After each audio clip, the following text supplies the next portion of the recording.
नमस्कार बंधुरा मेघार साथे बांगालियानाते आपनादेर सबाइके स्वागत। देखुन तो आज आमी आपनादेर जोन्नो किसेर रेसिपि एनेछि। एकदम ठीक धरेछेन, साबुर पापड़ेर रेसिपि। सबार तो भीषण पछंदेर, एटा बाच्चा थेके बड़ो सकलेई खेते खूब भालोबाशे, किन्तु सब समय सब जायगाय एटा पाওয়া যায় ना, सेई जोन्नो सब समय खाওয়াও হয় ना। चिंतार आर कोनो कारण नेই, आज आमी एटा रेसिपि निये एसेछि। एबार एटा बाड़ितेई तैरि करे राखते पारबेन। ताहले चलुन देखे निই रेसिपिटा। एखाने आमी छोटो दाना साबु निয়েছি 100 ग्राम मतो। तारपर एटाके दुबार जल दिए भालो करे धुए रेखेछि। एबार एटा आमरा भेजाबो। छोटो दाना साबु भिजते खूब बेशी समय लागे ना। और जलटा देबो आमी जतटा साबु तार 3 भागेर 1 भाग, जाते जल एकटुओ थेके ना जाय भिजे जाओयार परे। एबार एटाके एभाবে 1 घंटा रेखे दिते होबे भेजार जोन्नो। एमनिते छोटो दानार साबु भिजते खूब बेशी समय लागे ना। देखुन 1 घंटार मध्य एटा खूब सुंदरभावे फुले गेছে এবং नरम হয়ে গেছে। এবার এর মধ্যে হাফ টিস্পুন মতো আমি নুন দিয়ে দিলাম। নুনটা খুব ভালোভাবে মিশিয়ে নিতে হবে নেড়েচেড়ে। এবার দেখুন কতগুলো আমি ঢাকনা নিয়েছি। এগুলো কোকোয়া পাউডার, বেকিং পাউডার এগুলোর ঢাকনা। এরকম ছোট ছোট আমাদের মশলার কৌটোর ঢাকনাও হয়। সেই ঢাকনাগুলো নিয়ে ভালো করে ওর মধ্যে তেল মাখিয়ে নিতে হবে। তেল মাখানোটা কিন্তু ভীষণই ইম্পর্টেন্ট, না হলে সাবুর পাঁপড়গুলো উঠবে না পরে। তারপর এর মধ্যে অল্প একটু করে ভেজানো সাবু দিয়ে একটা লেয়ার তৈরি করে নিতে হবে। দেখুন ঠিক এইভাবে চেপে চেপে একটা লেয়ার তৈরি করে নিতে হবে। খুব বেশি মোটা করবেন না, পাতলা লেয়ার তৈরি করলেই হবে। এইভাবে বাকি ঢাকনাগুলোতেও আমরা সাবুদানার লেয়ার তৈরি করে নেব। হাফ চামচ মতো দিয়ে প্রত্যেকটা ঢাকনাতে লেয়ার বানিয়ে নিতে হবে। দেখুন এখানে আমি সবকটা বানিয়ে ফেলেছি। এবার এটাকে আমরা স্টিম করব।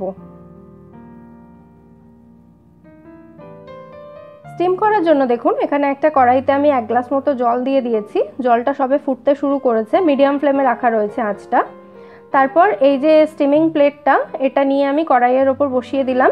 এবার এভাবেই এটাকে 4 থেকে 5 মিনিট ঢাকা দিয়ে স্টিম করতে হবে, যতক্ষণ না সাবুদানাগুলো পুরো ট্রান্সপারেন্ট হয়ে যাচ্ছে। দেখুন সাবুদানাগুলো একদম এখানে ট্রান্সপারেন্ট হয়ে গেছে। এগুলোর মানে হচ্ছে কিন্তু এই সাবুদানার পাপড় একদম রেডি। এখানে মানে পাপড়টা শুকানো বাকি আছে, স্টিমিংটা একদম কমপ্লিট। এবার এটাকে নামিয়ে নিতে হবে।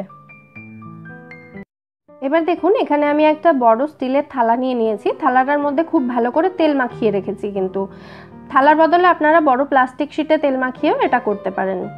এরপর এই ঢাকনাগুলো একটু জোরে জোরে উল্টো করে মারলেই সাবুর পাঁপড়গুলো খুব ইজিলি কিন্তু বেরিয়ে আসবে। সেই জন্য আমি ঢাকনাতেও তেল মাখাতে বলেছিলাম। দেখুন সমস্ত পাঁপড়গুলো এইভাবে আমি বের করে নিলাম। এবার এটাকে পুরো টানা রোদে রেখে শুকোতে হবে। আমি সকালের দিকে পাঁপড়গুলো তৈরি করে নিয়েছিলাম, তারপরে সকাল থেকে বিকেল পর্যন্ত পুরো টানা রোদে এটাকে বারবার উল্টে পাল্টে শুকিয়ে নিয়েছি। পরের দিন সকালে দেখুন পাঁপড়গুলো এই অবস্থায় এসছে। একদম কিন্তু দোকানের কেনা পাঁপড়ের মতোই দেখতে হয়েছে, তাই না? রোদটা কিন্তু ভীষণই ইম্পর্টেন্ট, কারণ রোদে না শুকালে, এটা যদি আপনারা ফ্যানের হাওয়ায় শুকান তাহলে কিন্তু পাঁপড়গুলো খুব ভালোভাবে ফুলবে না। সেই জন্য রোদে শুকানোটা খুব ইম্পর্টেন্ট এটা এখানে।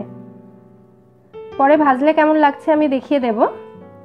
তাহলে আর দোকানে পাওয়া গেল কি না গেল সের জন্য অপেক্ষা করতে হবে না, বাড়িতেই বানিয়ে ফেলুন সাবুর পাঁপড় এবং সবাইকে খুশি করে দিন। এবার আমি দেখিয়ে দিচ্ছি পাঁপড়গুলো ভেজে। একদম খুব গরম তেলে সাবুর পাঁপড় ভাজতে হয়। দিতেই দেখুন খুব সুন্দরভাবে পাঁপড়গুলো ফুলে উঠেছে। ছান্তা দিয়ে একটু চেপে চেপে এগুলোকে ভেজে নিতে হবে। সাবুর পাঁপড় ভাজতে খুব বেশি সময় লাগে না, 10 সেকেন্ডের মধ্যেই এক একটা পাঁপড় ভাজা হয়ে যায়। আর এইভাবে আপনারা কিন্তু পাঁপড়গুলো বানিয়ে পুরো 1 বছর পর্যন্ত স্টোর করে রাখতে পারবেন, খারাপ হবে না এগুলো। তাহলে আর রথের মেলার জন্য অপেক্ষা না করে চটপট বাড়িতে বানিয়ে ফেলুন। আর এই রেসিপিটা যদি আপনাদের ভালো লাগে তাহলে ভিডিওটাকে লাইক করুন, এটা বন্ধুদের সাথে শেয়ার করে আমার চ্যানেল মেঘার সাথে বাঙালিয়ানাকে সাবস্ক্রাইব করে নিন যদি আপনি এখনও সাবস্ক্রাইব না করে থাকেন। ফিরে আসবো নতুন কোনো রেসিপি নিয়ে। সবাই সুস্থ থাকবেন, ভালো থাকবেন এবং ভালো রাখবেন।